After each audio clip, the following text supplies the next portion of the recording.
vacant, missing something, craving for something which he can't have. It's not a physical craving at all. It is not a physical craving. Because he is fed well, he is given water or whatever drinks he likes in plenty, and yet he misses something. What is that something? Something which he has spiritually created for himself.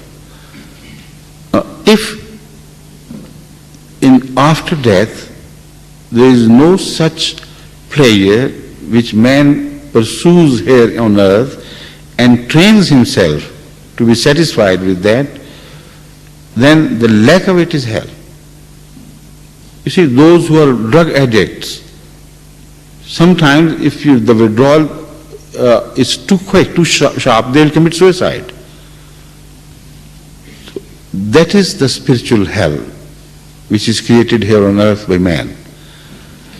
And the spiritual heaven is also created here, and we see the signs of hell and heaven here on earth. It's impossible for a man to continue to create hell for him here and expect a heaven in the hereafter, or the vice versa. When you do good, anyone, if he does good, it is not a question of a future promise of reward. He is rewarded there and then. The act of goodness is a reward in itself. It brings about definite changes in his personality. The goodness to which he ultimately gets addicted becomes reflected in his expression, in his face, in his style of talking, in everything he does. And every time he is used to do some goodness in certain area of goodness, after a while he will have to do some more. Because this again is the human nature, that you can be satisfied with something for a while, but after a while the same thing becomes boring for you. If you do not add to it, then the pleasure is lost. If you do not subtract from it, then the shock of sorrow is absent. So what is life? It is sorrow and happiness, changing sides, up and downs of these passions in man.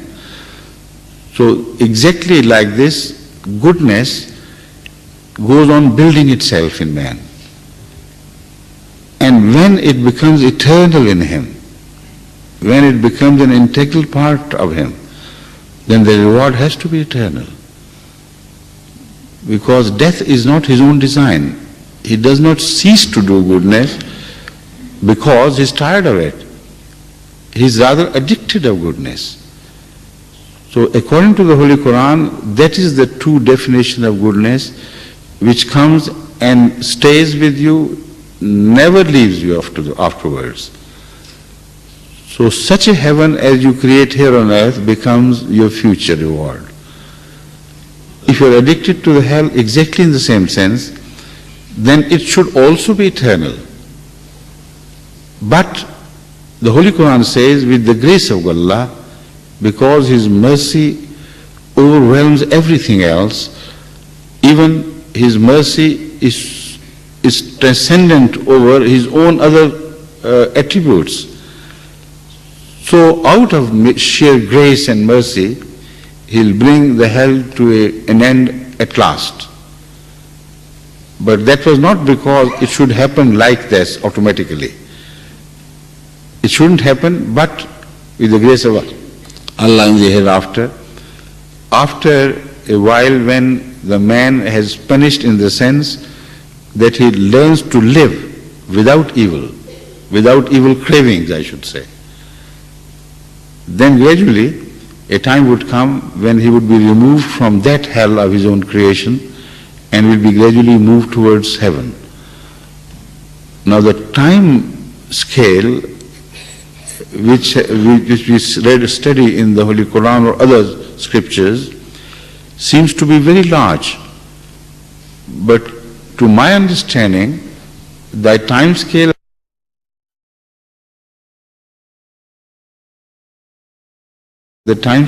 of the hell should not be judged in the same terms with the same yardsticks. Because when we suffer, our time expands. And sometimes a moment appears like eternity. When you are happy, the time flies by. Even the years spent in happiness fly like duties, and just in the twinkle of the eye, we seem to have finished our period of happiness. So when the hell is described as long, it may not be in real terms of the number of years, etc., or number of units of time. When the heaven is described as interminable, there is no other way it should have been described. Because even if it terminated after 1 billion years, the pleasure and the happiness and the satisfaction of the heaven would seem to have passed by in a matter of a few moments. So this is what I have learned from the Quran. I don't have time to give references in detail, but when I said something, I always had a verse, particular verse in my mind. So hell will not be eternal. Heaven will have to be eternal, because the reward for his goodness it could not come to an end, because his goodness could not come to an end.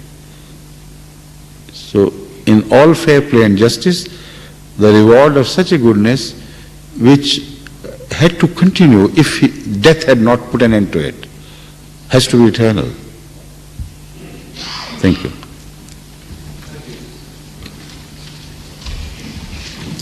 The third questioner, as always, Mr. Fazal from Lichfield. Mr. Fadl yes, from please. Lichfield.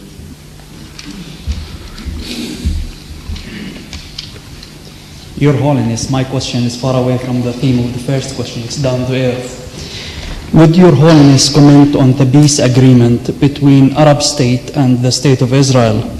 And what does Your Holiness feel about suicide bombers? Thank you. Thank you. Suicide bombing or suicide, anything is suicidal, which is not permitted in any religion. So it is suicidal in the sense that you sacrifice your own interests at the altar of your madness.